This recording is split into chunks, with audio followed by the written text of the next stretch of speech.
Subscribe now and press the bell icon. Never miss an update. नमस्कार साथियों, तो कैसे हैं आप मित्रों। आशा करता हूं सब अच्छे होंगे और आपकी तैयारी बहुत ही ज़बरदस्त चल रही होगी। देखिए 44-45 दिन आपके पास शेष बचे हुए हैं, 45-46 के आसपास ऐसे कुछ दिन हैं। तो शिक्षण विधियों का टेस्ट नंबर 33 लेकर आया हूँ साथियों। वीआईपी क्वेश्चन आप इसको कह सकते हो। बहुत ही शानदार शिक्षण विधियों के क्वेश्चन यहाँ पर मिल जाएंगे जो रीट के पेपर में आने की पूरी संभावना है साथियों। तो लेवल 1 से हो या लेवल 2 से हो, वीडियो को पूरा देख कर जाना। बहुत ही छोटा वीडियो है लेकिन बहुत ही शानदार वीडियो रहेगा साथियों। तो चलिए वीडियो को शुरू करते हैं। पहला क्वेश्चन मित्रों, बार बार एग्जाम में ये प्रश्न पूछा जाता है, भाषा अर्जन क्षमता किसके साथ संबंधित है? पियाजे के, चोम्स्की के, स्किनर के और ब्रूनर के। तो मित्रों भाषा अर्जन क्षमता किसके साथ संबंधित है? साथ यहाँ क्षमता डबल बार लिख गया। तो मित्रों जो भाषा अर्जन क्षमता है ये नोम चोम्स्की के साथ संबंधित है। भाषा संबंधी सिद्धांत भी इनके द्वारा दिया गया था साथियों। तो दूसरा विकल्प आपका प्रश्न नंबर 1 में बिल्कुल सही है। चलिए नेक्स्ट प्रश्न नंबर 2 देखेंगे साथियों। दूसरा क्वेश्चन समझना। दूसरे क्वेश्चन को, शिक्षण अधिगम प्रक्रिया को देखा नहीं जा सकता है बल्कि सिर्फ अनुभव किया जा सकता है। यह जिस विधि में होता है उसे अभिकर्मित अनुदेशन विधि कहते हैं, उसे सूत्र विधि कहते हैं, उसे अनुकरण विधि कहते हैं या उसे पर्यवेक्षित अध्ययन विधि कहा जाता है। तो मित्रों देखिए प्रश्न क्या पूछ रहा है कि जो शिक्षण अधिगम प्रक्रिया है इसको आप देख नहीं सकते बल्कि क्या करना पड़ता है, अनुभव करना पड़ता है। ये जो कथन है ये कथन पर्यवेक्षित अध्ययन विधि के संदर्भ में कहा गया है। किसके संदर्भ में? पर्यवेक्षित अध्ययन विधि, जिसमें अध्यापक बच्चों का निरीक्षण करता है, उसके व्यवहारों को देख करके अनुभव करता है कि हाँ शिक्षण अधिगम प्रक्रिया चल रही है। तो साथियों ऐसा पर्यवेक्षित अध्ययन विधि में होता है। चौथा विकल्प आपका सही है प्रश्न संख्या 2 में। चलिए आगे बढ़ेंगे प्रश्न नंबर 3 पर। भाषा अर्जित करने की स्थिति में बच्चे भाषिक नियमों को स्वाभाविक रूप से ग्रहण नहीं करते हैं, कभी कोई त्रुटि नहीं करते हैं, अधिकतर त्रुटियां ही करते हैं और भाषिक नियमों को स्वाभाविक रूप से ग्रहण करते हैं। तो मित्रों भाषा अर्जित करने की स्थिति में जो बच्चे होते हैं, मतलब बच्चे द्वारा अगर भाषा का अर्जन किया जा रहा है तो ऐसी स्थिति में बच्चे जो भाषिक नियम हैं इनको स्वाभाविक रूप से ग्रहण करते हैं। स्वाभाविक रूप से मतलब नेचुरल ऐसी शक्ति होती है बच्चों के पास कि जो उनको जिस परिवेश में रखा जाता है उसी परिवेश की भाषा वो अर्जित करके सीख जाते हैं साथियों। आपका चौथा विकल्प सही है प्रश्न संख्या 3 में। चलिए आगे बढ़ेंगे प्रश्न नंबर 4 पर। भ्रमण द्वारा शिक्षण का अर्थ है वस्तु स्थिति का प्रत्यक्ष अनुभव कराना, विद्यालय की कक्षा के शिक्षण कराना, अप्रत्यक्ष रूप से अनुभव प्राप्त करना और छात्रों का मनोरंजन कराना। तो मित्रों देखिए भ्रमण द्वारा शिक्षण का मतलब यूँ नहीं है कि आप छात्रों का मनोरंजन करने के लिए भ्रमण पर ले गए।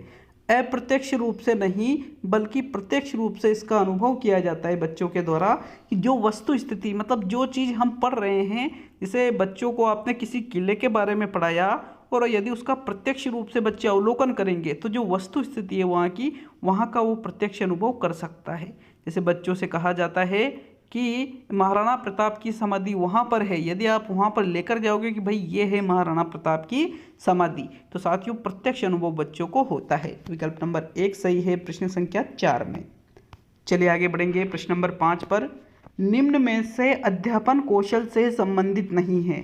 पाठो स्थापना कौशल, लेखन कौशल, प्रश्न कौशल और श्यामपट्ट कौशल। तो मित्रों अध्यापन कौशल से कौन सी चीज संबंधित नहीं है? प्रश्न संख्या 5 में राइट आंसर कौन सा रहेगा? मित्रों अध्यापन कौशल मतलब सभी ने माइक्रो टीचिंग कर रखी होगी, सूक्ष्म शिक्षण जिसको हम कहते हैं। तो साथियों ये जो माइक्रो टीचिंग हम करते हैं प्रशिक्षण विद्यालयों में, वहाँ पर पाठ्य स्थापना कौशल मतलब प्रस्तावना कौशल भी हमने किया था, वहाँ पर हमने श्यामपट्ट कौशल भी किया था, वहाँ पर हमने प्रश्न कौशल भी किया था, लेकिन लेखन कौशल क्या आपने माइक्रो टीचिंग के अंतर्गत किया था या आपको सिखाया था? नहीं सिखाया होगा साथियों। तो लेखन कौशल अध्यापन कौशल के अंतर्गत नहीं आता है। विकल्प नंबर 2 सही है प्रश्न नंबर 5 में। चलिए आगे बढ़ेंगे साथियों प्रश्न नंबर 6 पर।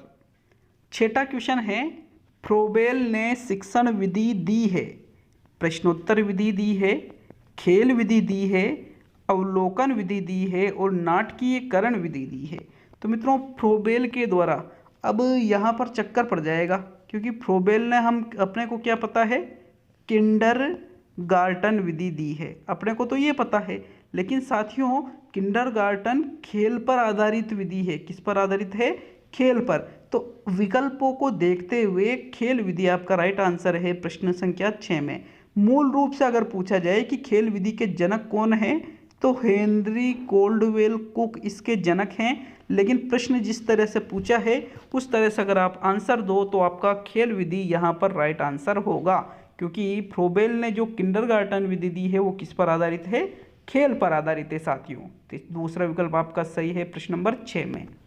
चलिए आगे बढ़ेंगे साथियों, आशा है आपको ये क्वेश्चन समझ में आ गया होगा। प्रश्न नंबर 7, लेखन से संबंधित नहीं है बैठने का उचित ढंग, शुद्ध उच्चारण, लेखनी पकड़ने का ढंग और आँखों से कागज की दूरी। तो मित्रों देखिए, लेखन से संबंधित बैठने का जो उचित ढंग है वो भी बिल्कुल लेखन क्रिया को प्रभावित करता है, तो ये लेखन से संबंधित है। लेखनी पकड़ने का ढंग कि किस तरह से कलम को पकड़ा जाता है, ये भी लेखन क्रिया से संबंधित है।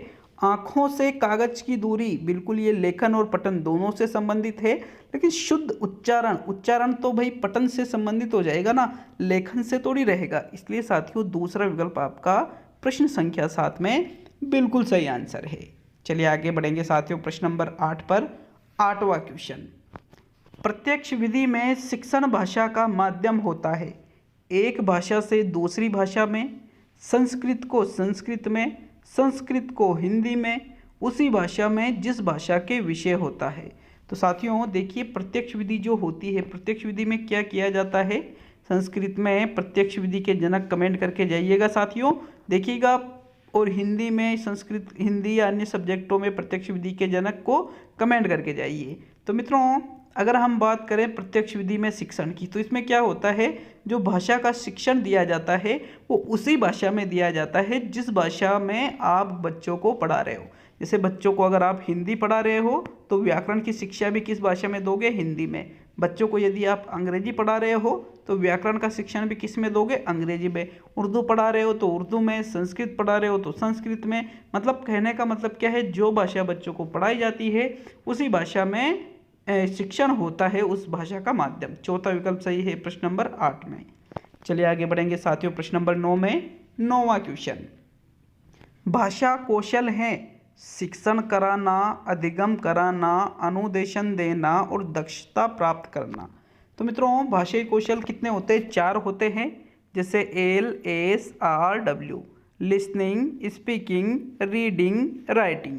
सुनना, बोलना, पढ़ना, लिखना, ये 4 जो भाषाई कौशल होते हैं साथियों, इनका मतलब होता है दक्षता प्राप्त करना। क्या होता है साथियों, दक्षता प्राप्त करना। क्योंकि जब भाषाई कौशलों पर अधिकार हो जाता है तो बालक दक्ष हो जाता है सुनने में, बोलने में, पढ़ने में और लिखने या लेखन में। तो साथियों इस प्रकार आपका चौथा विकल्प सही रहेगा प्रश्न संख्या 9 में। चलिए आगे बढ़ेंगे प्रश्न नंबर 10 पर। 10वां क्वेश्चन साथियों, अव्याकृति विधि का अर्थ है व्याकरण के नियम की अलग से जानकारी देना, भाषा की जानकारी देना, भाषा के साथ ही व्याकरण की जानकारी और भाषा और व्याकरण की अलग से जानकारी। तो साथियों अव्याकृति विधि का मतलब क्या होता है, प्रश्न संख्या 10 में कौन सा आंसर सही रहेगा साथियों। अव्याकृति विधि का मतलब होता है, ऐसा नहीं है कि व्याकरण के नियमों की आप अलग से जानकारी दोगे तो उसको अव्याकृति विधि कहेंगे, या फिर भाषा के साथ ही व्याकरण की जानकारी दोगे। तो साथियों देखिए बिल्कुल यहाँ पर तीसरा ही विकल्प है कि भाषा के साथ ही व्याकरण की जानकारी जिस विधि में दी जाती है वो कहलाती है अव्याकृति विधि। विकल्प नंबर 3 सही है साथियों प्रश्न संख्या 10 में। अब ये चौथा इसलिए गलत है क्योंकि भाषा और व्याकरण की अलग से जानकारी दे जा रहे हैं। तो ऐसा नहीं है कि अलग से नहीं देंगे, बल्कि दोनों की साथ ही जानकारी। बच्चों को भाषा पढ़ा रहे हो, उसी के साथ व्याकरण की कोई लाइन आई तो उसी के साथ आपने व्याकरण की जानकारी भी दे दी। जैसे बच्चों को पढ़ा रहे हो कि अयोध्यापति राम ने लंका के राजा रावण को मारा। रावण पे आपने लाइन खींच दी और कहा कि बच्चों रावण एक संज्ञा शब्द है और ये एक व्यक्तिवाचक संज्ञा के अंतर्गत आता है। तो इस प्रकार से यदि बच्चों को व्याकरण पढ़ाते हो तो वो कहलाती है अव्याकृति विधि। तीसरा विकल्प है साथियों 10वें क्वेश्चन में राइट। चलिए नेक्स्ट देखते हैं प्रश्न नंबर 11 को। तो मित्रों प्रश्न नंबर 11 देखेंगे। प्रयोजना विधि में मुख्यतः बल दिया जाता है।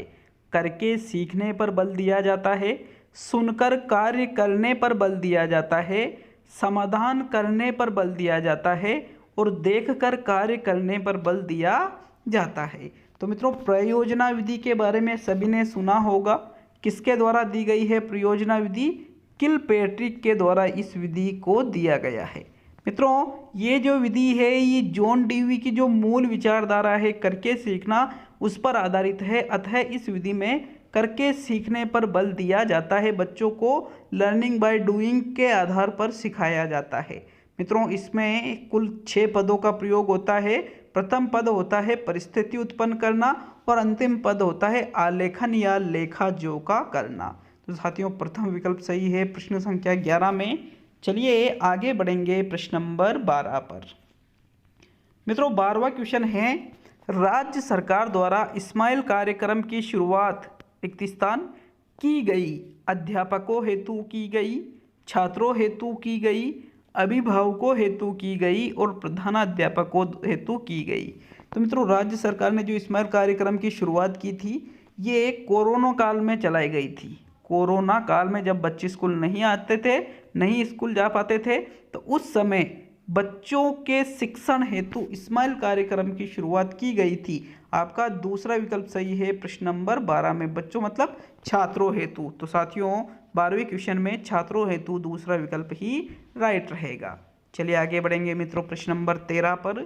13वां क्वेश्चन पर्यवेक्षित अध्ययन विधि के जन्मदाता हैं डेजी जॉन मोरविल, विलियम किलपेट्रिक, जॉन ड्यूवी और अरस्तु। तो साथियों पर्यवेक्षित अध्ययन विधि का एक और क्वेश्चन हमने पहले देखा था। उस क्वेश्चन में हमने क्या देखा था कि वह विधि जिसमें यह बताया जाता है कि अधिगम प्रक्रिया का प्रत्यक्ष अवलोकन नहीं किया जा सकता बल्कि इसको अनुभव करना पड़ता है।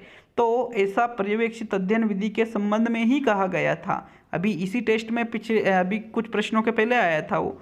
तो यहाँ पर इस विधि का जो निर्माण किया है वो डेजी जॉन मोरविल के द्वारा किया गया। किसके द्वारा? डेजी जॉन मोरविल के द्वारा ही पर्यवेक्षित अध्ययन विधि का निर्माण किया गया था। प्रथम विकल्प बिल्कुल सही है प्रश्न संख्या 13 में। चलिए आगे बढ़ेंगे प्रश्न नंबर 14 पर। पाठ्य पुस्तक शिक्षण में साध्य है, शिक्षण का साधन है, मार्गदर्शक है और उपयुक्त सभी। तो साथियों मार्गदर्शक का कार्य तो अध्यापक करता है। कौन करता है? अध्यापक। आप पाठ्य पुस्तक को शिक्षण में साध्य नहीं मान सकते बल्कि इसका प्रयोग एक साधन के रूप में किया जाता है लक्ष्यों को प्राप्त करने हेतु। तो साथियों ये शिक्षण का एक साधन है। आपका सेकंड विकल्प प्रश्न नंबर 14 में बिल्कुल राइट आंसर है। साथियों सभी बिल्कुल नहीं आएगा। मार्गदर्शक शिक्षक होता है, साध्य लक्ष्य होते हैं। तो यहाँ दूसरा विकल्प ओनली सही है प्रश्न 14 में। अब देखेंगे प्रश्न नंबर 15 को। मित्रों प्रश्न नंबर 15 है विषय वस्तु को सरल, रोचक एवं बोधगम्य बनाने के लिए जिसका प्रयोग किया जाता है वह है पाठ्य पुस्तक, अधिगम परिस्थिति, सहायक सामग्री और पाठ्यक्रम। तो मित्रों विषय वस्तु को सरल बनाने के लिए, रोचक बनाने के लिए, बोधगम्य बनाने के लिए किसका प्रयोग किया जाता है? तो मित्रों पाठ्य पुस्तक मात्र से जो विषय वस्तु है वो सरल, रोचक और बोधगम्य नहीं बनती है। पाठ्यक्रम से भी नहीं। दो चीज़ें हैं अधिगम परिस्थिति या सहायक सामग्री। तो मित्रों उपरोक्त जो कथन है देखिएगा सहायक सामग्री के संदर्भ में कहा गया है कि जो सहायक सामग्री है वो विषय वस्तु को सरल बनाती है, विषय वस्तु को रोचक बनाती है और विषय वस्तु को बोधगम्य बनाती है। जैसे मान लीजिए कोई कठिन विषय वस्तु है, बच्चों के समझ में नहीं आ रही है, तो आप सहायक सामग्री का प्रयोग करके, चाहे वो दृश्य सामग्री हो सकती है, चाहे वो श्रव्य सामग्री हो सकती है, या फिर चाहे वो दृश्य श्रव्य सामग्री हो सकती है साथियों, तो इसका प्रयोग करके उस कठिन चीज को आप आसानी से सरल बना सकते हो, रोचक बना सकते हो और बोधगम्य बना सकते हो, जिसे छात्र आसानी से समझ सके। मित्रों, तीसरा विकल्प सही रहेगा प्रश्न संख्या 15 में। अगर डाउट है अधिगम परिस्थिति पे तो आपका डाउट गलत जा रहा है साथियों, फिर तीसरा ही विकल्प सही रहेगा प्रश्न नंबर 15 में। चलिए आगे बढ़ेंगे प्रश्न नंबर 16 पर। अवबोध उद्देश्यों में मानसिक प्रक्रिया होती है अभिज्ञान की, विभेद की, परिकल्पना प्रतिपादित करने की और संश्लेषण की। तो साथियों, ज्ञानात्मक, अवबोधात्मक, फिर अभिरुच्यात्मक, अभिवृत्त्यात्मक, फिर कौशलात्मक, जैसे कई उद्देश्य ये 6 प्रकार के हैं। तो इन उद्देश्यों को अच्छी तरह से मैं कई बार बता चुका हूँ। अब अवबोध की बात की जा रही है तो कम से कम 100 बार बोल दिया होगा कि जिसमें तुलना करना, वर्गीकरण करना, अंतर करना, ये चीज़ें अवबोध में आती है। तो यहाँ विभेद का मतलब क्या हुआ? अंतर करना या वर्गीकरण। तो साथियों, फिर यहाँ पर अवबोध उद्देश्यों में विभेद सही रहेगा कि विभेद जैसी मानसिक क्रियाएं होती है। विकल्प नंबर 2 सही है साथियों प्रश्न संख्या 16 में। चलिए अब आगे बढ़ेंगे साथियों प्रश्न नंबर 17 पर। अध्यापक का सहमति से सिर हिलाना किस पुनर्बलन के अंतर्गत आता है? सकारात्मक शाब्दिक पुनर्बलन, सकारात्मक अशाब्दिक पुनर्बलन, नकारात्मक शाब्दिक पुनर्बलन और नकारात्मक शाब्दिक पुनर्बलन। सॉरी, शाब्दिक क्या, अशाब्दिक पुनर्बलन। तो यहाँ पर देखिए, अगर हम बात करें, जैसे मान लीजिए किसी छात्र से प्रश्न पूछा है और उसने जवाब दिया है और उसने सहमति में सिर हिलाया, सहमति में, तो फिर उसको हम मतलब सिर हिलाया है, बोला नहीं है, तो फिर वो अशाब्दिक रहेगा। क्या रहेगा? अशाब्दिक। तो फिर ये दोनों तो गलत हो गए। अब सिर हिला रहा है, वो भी सहमति में, मना नहीं कर रहा है बल्कि उस चीज़ के लिए एक्सेप्ट कर रहा है उसको, तो मतलब वो क्या है फिर? सकारात्मक अशाब्दिक पुनर्बलन। दूसरा विकल्प प्रश्न संख्या 17 में सही रहेगा साथियों। क्लियर है ये प्रश्न भी साथियों? आशा है आपको वीडियो अच्छा लग रहा होगा साथियों। चलिए प्रश्न नंबर 18। मित्रों, अगर वीडियो अच्छा लगे तो कमेंट करके जाइएगा कि वीडियो आपको कैसा लगा और प्रश्न आपको कैसे लगे, क्योंकि आप जब कमेंट करते हो तो उन कमेंटों को पढ़ते हैं तो अच्छा लगता है साथियों। कभी कहीं ना कहीं अगर कोई दिक्कत हो जाती है तो मैं उसका संशोधन तुरंत कमेंट बॉक्स में कर देता हूं और उस कमेंट को पिन भी कर देता हूं ताकि ऊपर ही ऊपर वो कमेंट आपको नज़र आ जाए। इसलिए कमेंट बॉक्स तक एक बार जरूर जाया करें। प्रश्न नंबर 18 है, रचनात्मक मूल्यांकन के लिए कौन सा तरीका सही नहीं है? कार्य देना, मौखिक प्रश्न, सत्र परीक्षा और प्रश्नोत्तरी और खेल। तो मित्रों, रचनात्मक और योगात्मक 2 प्रकार के मूल्यांकन होते हैं, जिसमें जो रचनात्मक मूल्यांकन है साथियों, इसमें बच्चों को कार्य दिया जाता है, बच्चे उस कार्य को करते हैं, मौखिक प्रश्न पूछे जाते हैं, प्रश्नोत्तरी और खेल भी करवाया जाता है।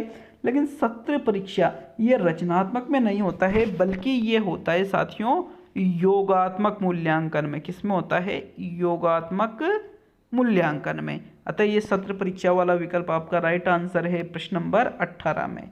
ठीक है, आपके 18 क्वेश्चन हो चुके हैं। चलिए आगे बढ़ेंगे साथियों प्रश्न नंबर 19 पर। शिक्षण प्रक्रिया में निम्न में से किसका भली प्रकार ध्यान रखना चाहिए? विद्यार्थियों की सक्रिय सहभागिता का, अनुशासन और नियमित उपस्थिति का, गृह कार्य की जांच में लगन का और विषय वस्तु के कठिनाई स्तर का। मित्रों, वेरी इंपॉर्टेंट क्वेश्चन है, क्वेश्चन को समझकर आंसर दीजिएगा। मित्रों, प्रश्न नंबर 19 में पहला, दूसरा, तीसरा या चौथा कौन सा विकल्प सही रहेगा? प्रश्न नंबर 19 का बताइए राइट आंसर। देखिए, यहाँ पर किसका भली प्रकार ध्यान रखना चाहिए? चारों ही हो सकते हैं, लेकिन सबसे बेस्ट है विद्यार्थियों की सक्रिय सहभागिता, क्योंकि छात्रों की सक्रिय सहभागिता होगी, मतलब बच्चों को जब आप पढ़ाओगे और वो सक्रिय रूप से उसमें सहभागी लेकर उस चीज़ का अध्ययन करेंगे, शिक्षण में पूर्ण रूप से सक्रिय रहेंगे, तो मेरी गारंटी है बच्चे बड़ी ही जल्दी से और बड़ी ही आसानी से उस चीज़ को सीखेंगे और कई समय तक उसको याद भी रख पाएंगे साथियों, क्योंकि सक्रिय सहभागिता में बच्चे खुद भी उस कार्य को करते हैं, खुद भी उस चीज़ में सक्रिय रहकर उसको सीखते हैं। प्रथम विकल्प आपका सही है प्रश्न संख्या 19 में। क्लियर है ये प्रश्न भी साथियों। चलिए 20वां क्वेश्चन देखेंगे, लेकिन साथियों कमेंट करके जाइए कितने क्वेश्चन आपके सही होते हैं। और चैनल को अगर आपने मित्रों सब्सक्राइब नहीं कर रखा है तो प्लीज़ सब्सक्राइब करके हमें मोटिवेशन दीजिए साथियों। प्रश्न नंबर 20, सीसीई प्रणाली में A1 ग्रेड कितने प्रतिशत अंक प्राप्त करने वाले छात्र को प्रदान की जाएगी? 90 से 100, 91 से 100, 99 से 100 और 95 से 100। तो जिस छात्र के सीसी प्रणाली के अंतर्गत A1 ग्रेड मिलती है, जिस छात्र को कितने अंक के मध्य रहते हैं उसके, तो साथियों राइट आंसर प्रश्न नंबर 20 में। मित्रों अगर किसी बच्चे के 91 से लेकर के 100 तक के नंबर है तो उसको A1 ग्रेड प्रदान की जाती है, 91 से लेकर के 100 तक। दूसरा विकल्प आपका सही है साथियों प्रश्न संख्या 20 में। तो साथियों इतने ही क्वेश्चन थे। बहुत बहुत धन्यवाद मित्रों, मिलते हैं अगले वीडियो में।